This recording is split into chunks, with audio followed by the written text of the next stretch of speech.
Assalamualaikum warahmatullahi wabarakatuh. Halo anak-anak kelas 2.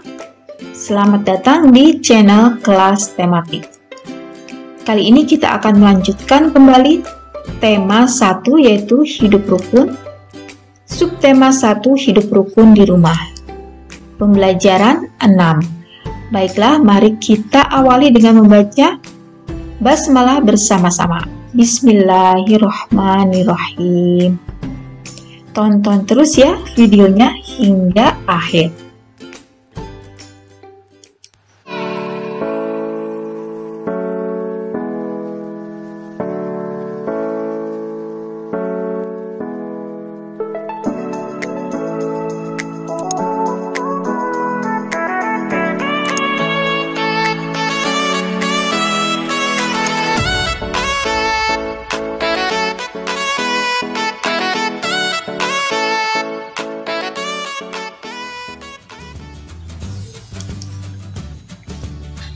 Sikap saling menghargai diperlukan untuk menjaga kerukunan di rumah.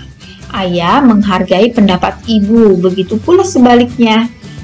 Kakak menghargai pendapat adik, begitu pula sebaliknya. Orang tua menghargai pendapat anak, begitu juga sebaliknya.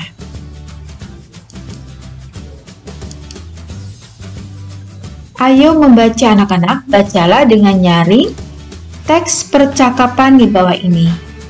Ya, percakapan antara Ayah, Udin, Mutiara, dan Ibu.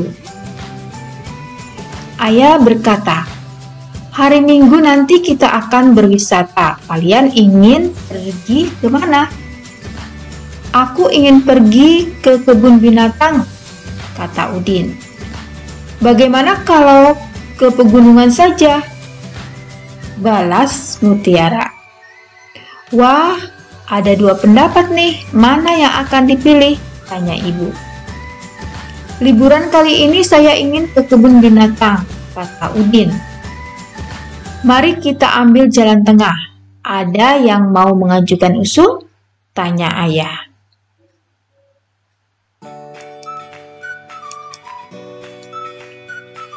"Begini saja, saya punya usul.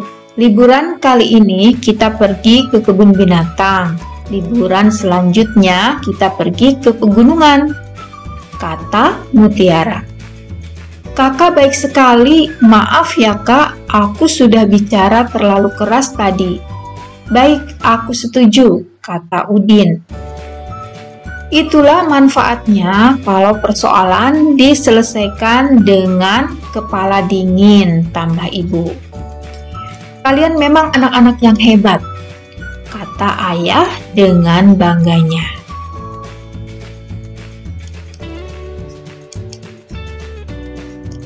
Ceritakan isi percakapan di atas dengan bahasamu sendiri. Jadi kalian menceritakan kembali ya percakapan yang tadi.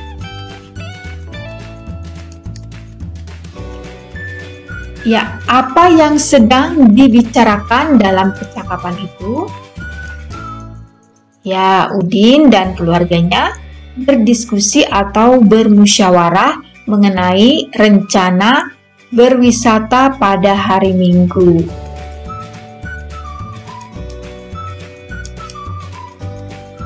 Kapan rencana wisata dilaksanakan? Iya betul, rencana berwisata dilaksanakan pada hari Minggu. Kemudian pertanyaan lagi, siapa yang mengusulkan tujuan wisata? Ya, yang mengusulkan adalah Udin dan Mutiara. Pertanyaan keempat, kemana Udin ingin berwisata? Udin ingin berwisata ke kebun binatang. Kemana Mutiara ingin berwisata? Ya, Mutiara ingin berwisata ke pegunungan. Mengapa keputusan tujuan wisata dapat diambil dengan baik?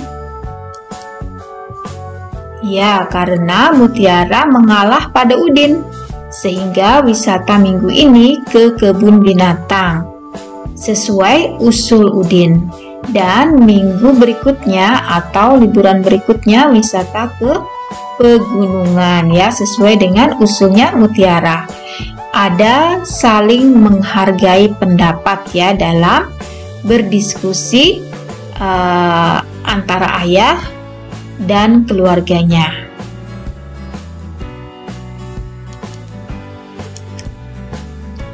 Menurut pendapatmu, kejadian di dalam keluarga itu menerapkan sila keberapa Pancasila?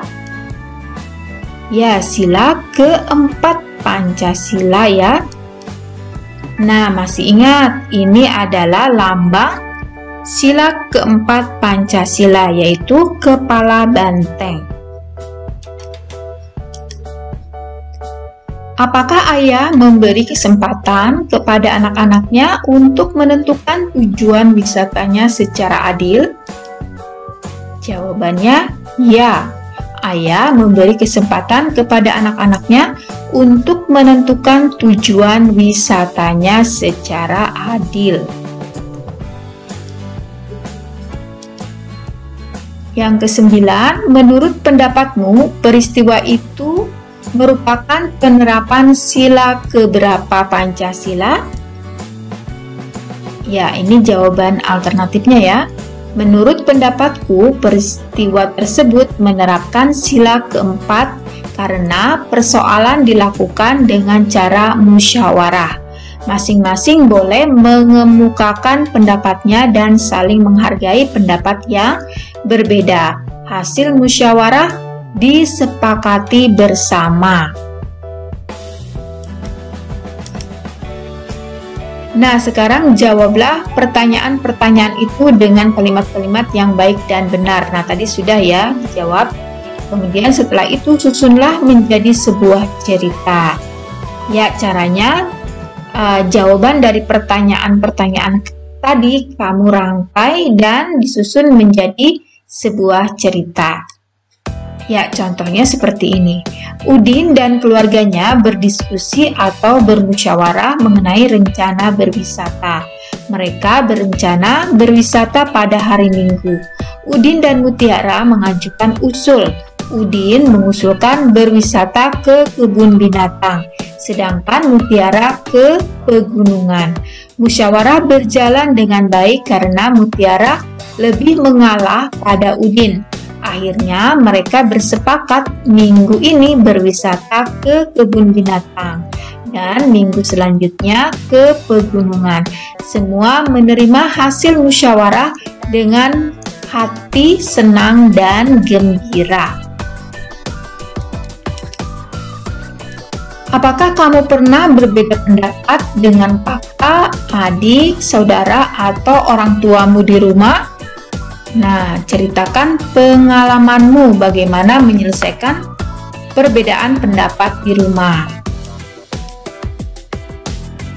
Apakah kamu merasa mendapat keadilan di rumahmu? Ceritakan peristiwa terjadinya keadilan di rumahmu. Ya, contoh jawabannya, ya, saya mendapat keadilan di rumah karena keluarga selalu mengutamakan kepentingan bersama, saling menghargai pendapat yang berbeda. Ayo menulis anak-anak, apakah kamu menemukan ungkapan pada teks percakapan di atas? Ya, kalau menemukan, tuliskan ungkapan dan arti yang kamu temukan itu. Ya, tadi kita menemukan ungkapan kepala dingin, ya, artinya sama dengan sabar dan tenang. Kemudian jalan tengah itu artinya jalan damai. Hidup rukun di rumah membuat suasana tenang dan damai. Lengkapilah cerita berikut dengan kata-kata yang tersedia. Nah, kata-katanya ini, ya, jalan tengah, mobil, bernomor, bangun, macet, bekal, tiket. Nah, kita lengkapi ya yang kosong ini dengan kata-kata tadi. Judulnya berwisata ke kebun binatang.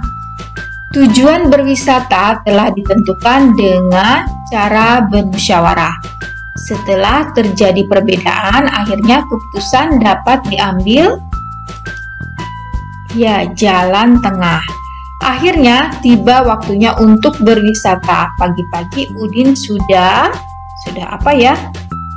Ya, sudah bangun. Ibu, kakak dan Udin sedang mempersiapkan bekal ya. Ayah sedang menyiapkan mobil. Setelah siap, mereka berangkat naik mobil. Jalan tidak titik-titik sehingga mereka cepat sampai. Tidak apa ya? Iya, bagus, tidak macet. Ayah memarkir titik-titik. Apa? Ya, mobil. Ibu, Udin dan kakaknya antri membeli titik-titik masuk. Membeli apa ya kalau di tempat wisata? Ya, membeli tiket.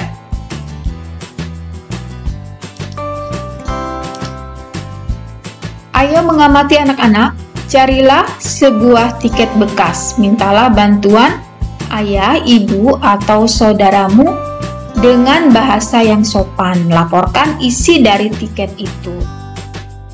Contoh bahasanya seperti ini ya, atau contoh kalimat tanyanya, karena menanyakan apakah ada tiket, begitu ya. Ya, ini contohnya. Ayah, apakah ayah masih menyimpan tiket saat kita pergi ke tempat wisata? Nah, ya. Jadi, apabila kamu ingin meminta bantuan kepada orang lain, maka kamu harus menggunakan kalimat yang sopan dan kalimat yang baik. Contohnya, nah ini sudah ada tiketnya ya. Saya mendapat tiket masuk kebun buah. Pada tiket masuk kebun buah tertulis nomor, no itu artinya nomor 354.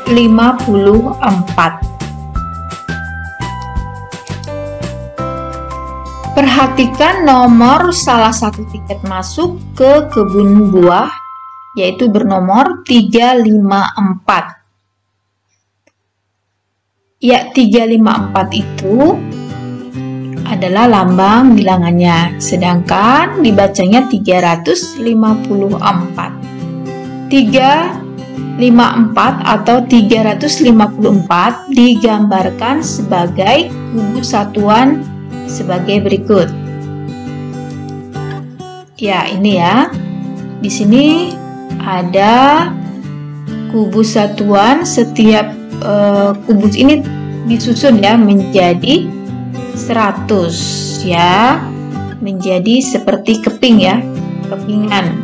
Satu kepingnya adalah 100 jumlahnya. Di sini ada 3 keping, berarti ada 300-an. Itu sama dengan 300. Ditambah dengan, nah ini setiap susunnya berisi 10 kubus ya.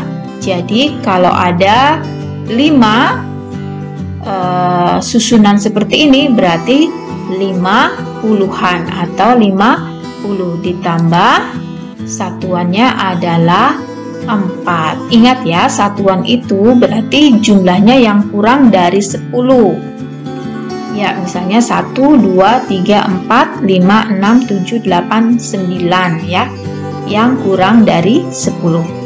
Jadi di sini 300 ditambah 50 ditambah 4 sama dengan banyaknya kubus adalah 354, dibaca 354.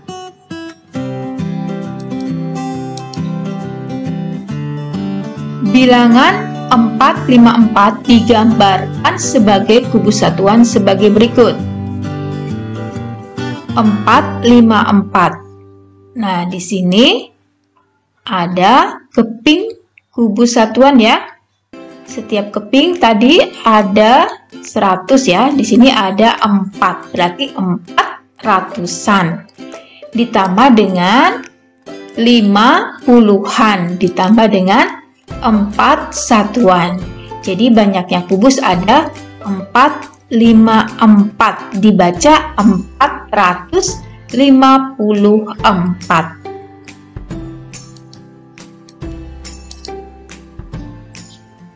Ayo menulis. Tuliskan lambang bilangan berikut dengan kata-kata. Nah, nomor 1, lambang bilangannya 675. Berarti dibaca ya 675. Kemudian yang kedua 565. Dibacanya 565. Kemudian nomor 3 875, dibacanya 875. Kemudian nomor 4 345, dibaca 345. Kemudian nomor 5 985, dibacanya 985. Nah, anak-anak, jadi apabila ada lambang bilangan terdiri dari 3 angka, berarti yang depan itu adalah ratusannya. Kemudian yang nomor 2, angka yang nomor 2 itu atau bilangan yang nomor 2 itu adalah puluhannya. Dan yang terakhir adalah satuannya.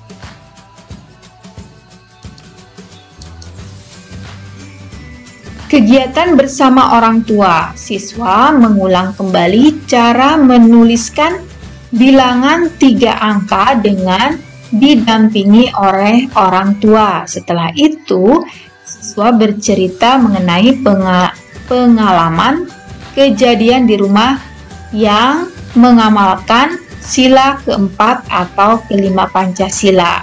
Orang tua menanggapi cerita siswa dengan antusias. Nah, anak-anak, sampai di sini dulu pertemuan kita untuk kali ini. Terima kasih kalian sudah menonton videonya. Semoga bermanfaat.